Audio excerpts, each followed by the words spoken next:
नमस्कार मंडळी. तर बघा, पाऊस काहीच नाही आमच्या इकडं. तर का या नदीला पहिल्या पावसातच होडी नदी भरून जात असती. हो का, इकडनं पाणी इकडं जाते, पण का नाही हो का, पाऊस नसल्यामुळे बघा कसं वाटायला लागले. पडला की पाऊस एवढा पडतंय, नदी वाहून जायचा पाऊस पडते, गाव वाहून जायचा पाऊस पडते. व तर बघा हो का, आता काय सुद्धा पाणी नाही. तर तो साहेब गेला तिथं उभारला. तर बघा बघू सुद्धा वाटत नाही, नुसती हळूहळू दिसायला लागली. काही इकडनं पण बघा कसं आहे. तर लईच परिस्थिती बेकार आहे. का ह्या विहिरीमध्ये आमच्या तो काही विहीर आहे, सरकारी विहीर, आणि ह्या विहिरीमध्ये आमच्या शेतातनं पाईपलाईन आहे त्या विहिरीमध्ये, आणि तिथं पाणी बी येते आमच्या बोरचं. तर बघा हो का कसं आहे, सगळं गवत उगवलं इथं नदीत. इथून तिथून नदी पाणी नाही ना, काय नाही, कोरडी फट नदी आहे नुसती. तर हो का इथं जनावरं ते आहे ती. तर बघा कसं वाटायला लागले सगळं, कोरडं फट आहे सगळं. बघू सुद्धा वाटणं गेलं इकडं.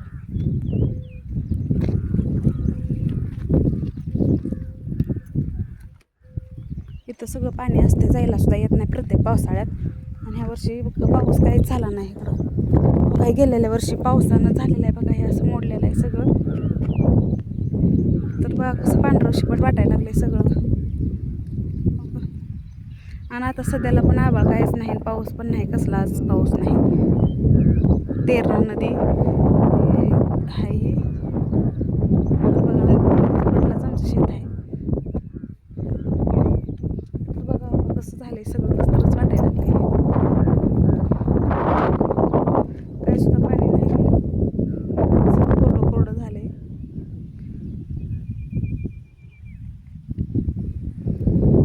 ह्या वर्षी आता जर पाऊस जर नाही पडला तर आम्हाला पाणी प्यायची सुद्धा सोय नाही. नदीला पाणी आलं नाही, मग आम्हाला तिकडं प्यायला पाणी येते, म्हणजे विहिरीमध्ये जाते पाणी, आणि तिथनं परत गावात टाकी येते, टाकीवर कनेक्शन आहे ह्या पाण्याचं. मग इकडं पाऊस जर पडला तर आम्हाला पाणी प्यायला भेटते आणि वापरायला पण. आता सध्याला पण वापरायला पाणी नाही, लोक विकत घेतात 150-150 रुपयाचं पाणी विकत घेतात. आणि इथं बघा नदी भरून गेलं का नाही, कपडे धुवायला पण येतात, पण आता पाणीच नाही काय सुद्धा. सगळं कोरडं फट दिसायला लागले आणि कसं तर वाटायला लागले. बघू सुद्धा वाटत नाही गेले, कुठं सुद्धा पाणी नाही. ना आबाळ पण बघता तुम्ही, कुणकडनंच कसलंच आबाळ नाही, कडक ऊन पडले. तर जिथं पडायचं तिथं पडत नाही पाऊस. तर मुंबईला आधी किती पाऊस होता बघा मध्ये, आणि का इकडं काहीच पाऊस नाही. एवढं काही सगळं खाली दिसते का, एवढी सगळी वाळू आहे, पूर्ण वाळू आहे. बघा कसं दिसायला लागले, अक्षरशः उन्हाळ्यासारखं दिसायला लागले.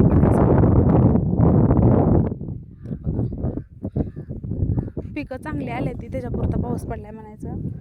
पण शेतकऱ्याची सोय झाली जरा म्हणायचं, पण माणसावाची अशी पाण्याची सोय नाही म्हणायचं. तर का त्यांनी तिथं उभारले, तर तिकडं पलीकडं आमचं शेत आहे.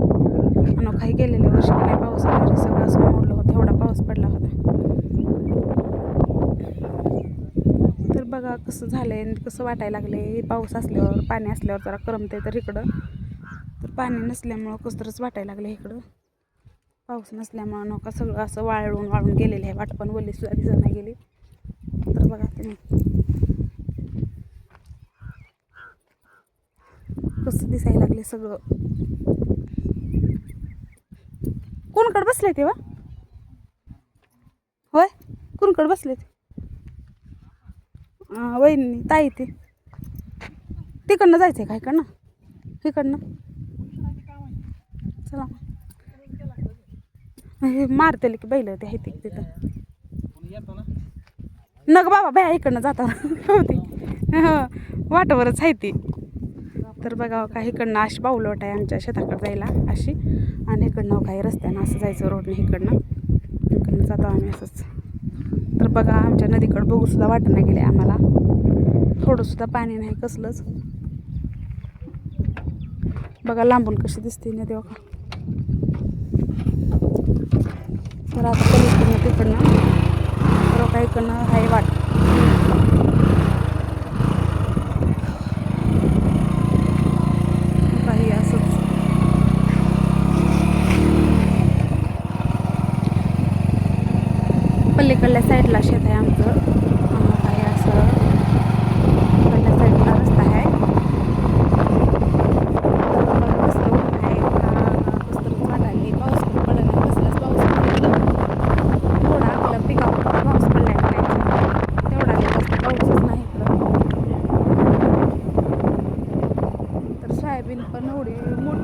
सोयाबीन झाले त्या का नाही तर कमराला लागायला लागल्या त्या सोयाबीन पण.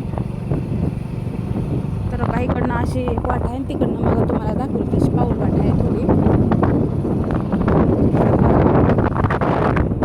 आता आलो आपण आपल्या शेतात. तर बघा हा कसा झाले काही तर त्या दिवशी आला होता तर बघा आता किती गवत झाले ते शेतात.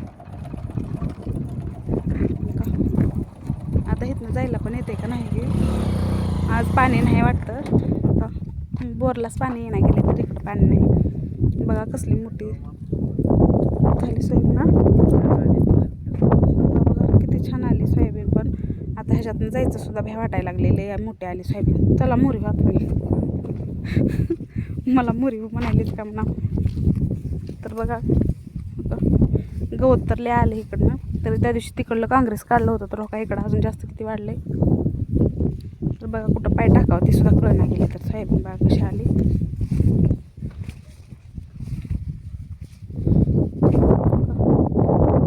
गुडघ्याला लागाली त्यांच्या तर सोयाबीन.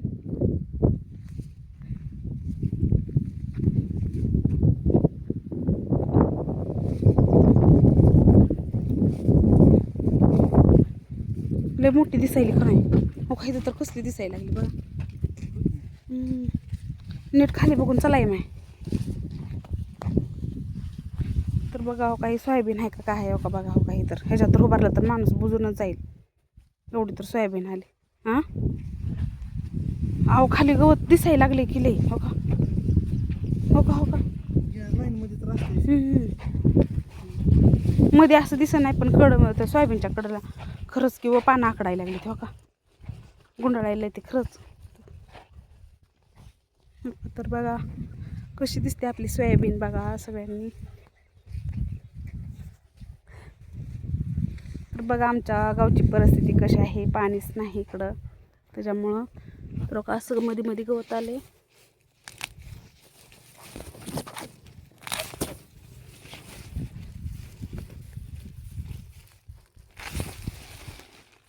असलं गवत येऊ देऊ नाही लागतं. हिले मोठं होते परत. आणि तर थोडीशी मका आली का आमचं मामा येऊ लागलं.